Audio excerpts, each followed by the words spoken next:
Tenemos aquí Shin Dalet Yud. Si movemos la Yud para aquí, sería la palabra She Yad. O sea que nos da que es una mano. Yad en hebreo es mano.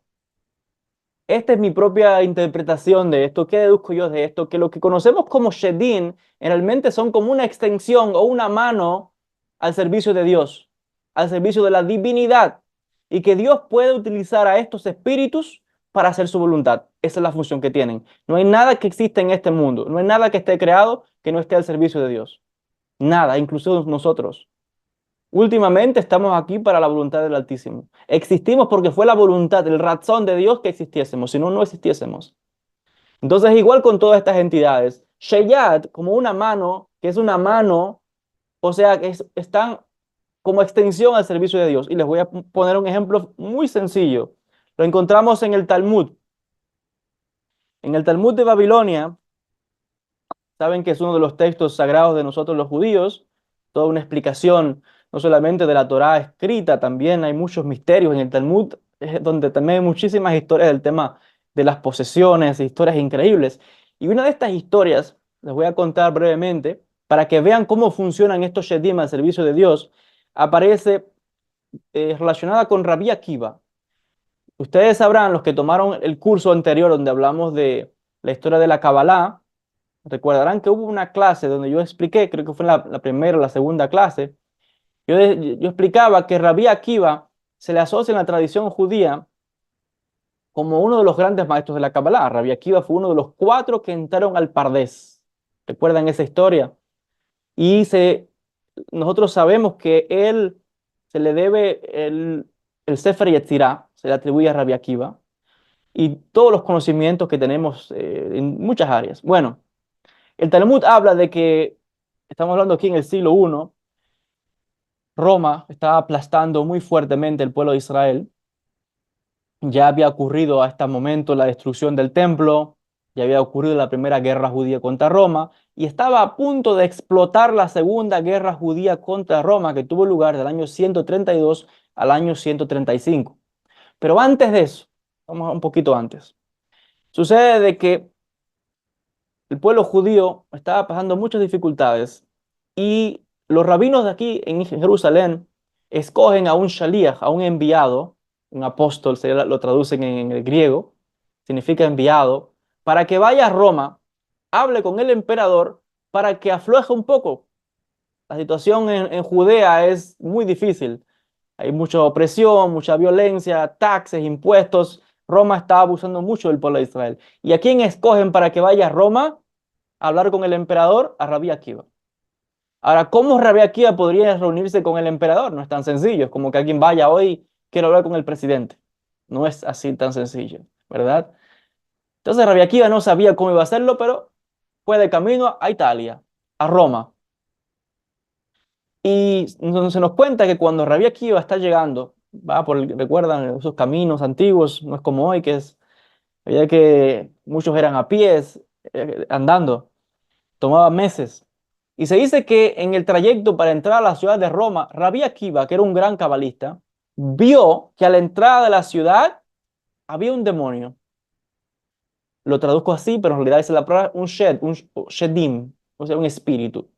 Lo traducen como demonio para que el contexto. Y cuando este espíritu ve a Rabbi Akiva, ve la autoridad de este hombre, ¿verdad? Y ocurre todo algo muy, muy interesante.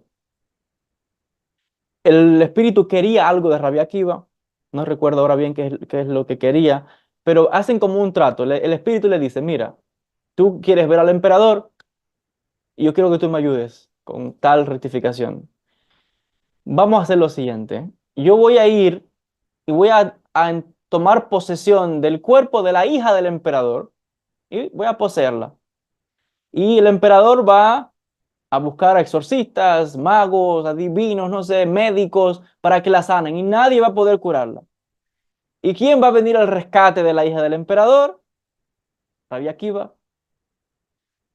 Imagínense, no había manera de entrar, de ver al emperador, y sucede de que, bueno, así se sucedió. El demonio fue, el espíritu fue, entró en posesión de la hija del emperador. Terrible situación. La muchacha entró como loca, agrediendo a todo el mundo, violenta, terrible. Ustedes que han visto seguro películas de posesiones o de exorcismos sabrán cómo opera una persona que está poseída. Bueno, la familia desesperada, el emperador desesperado, manda a buscar a médicos, nadie puede curarla, no hay quien le haga el exorcismo y el emperador ofrece una recompensa para aquel que pueda curar a su hija. ¿Y quién se presenta en el palacio del emperador en Roma? Este rabino judío que ha venido de tan lejos, Rabí Akiva. Y Rabí Akiva le dice, voy a curar a tu hija. Y efectivamente, cuando entra al palacio, Rabí Akiva ve al espíritu, ya estaban estos estaban puestos de acuerdo, y delante de todos hace como una especie de, no voy a decir show, pero bueno, como un espectáculo sensacional. ¡Pum! Y el espíritu sale. Ya, la muchacha se cura, toda una serie de increíble, la gente contenta, alegre. ¡Wow! ¿Quién es este hombre que ha hecho tal hazaña? Que ha curado a la hija del emperador, del César.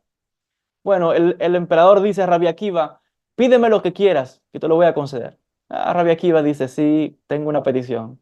Yo vengo de Judea y en Judea está pasando estos males así, así y así. El emperador, muy agradecido, decide eh, acceder a lo que Rabbi Akiva está pidiéndole. Y efectivamente, gracias a este incidente, pues digamos que la situación aquí en Judea, aquí en Israel, mejora.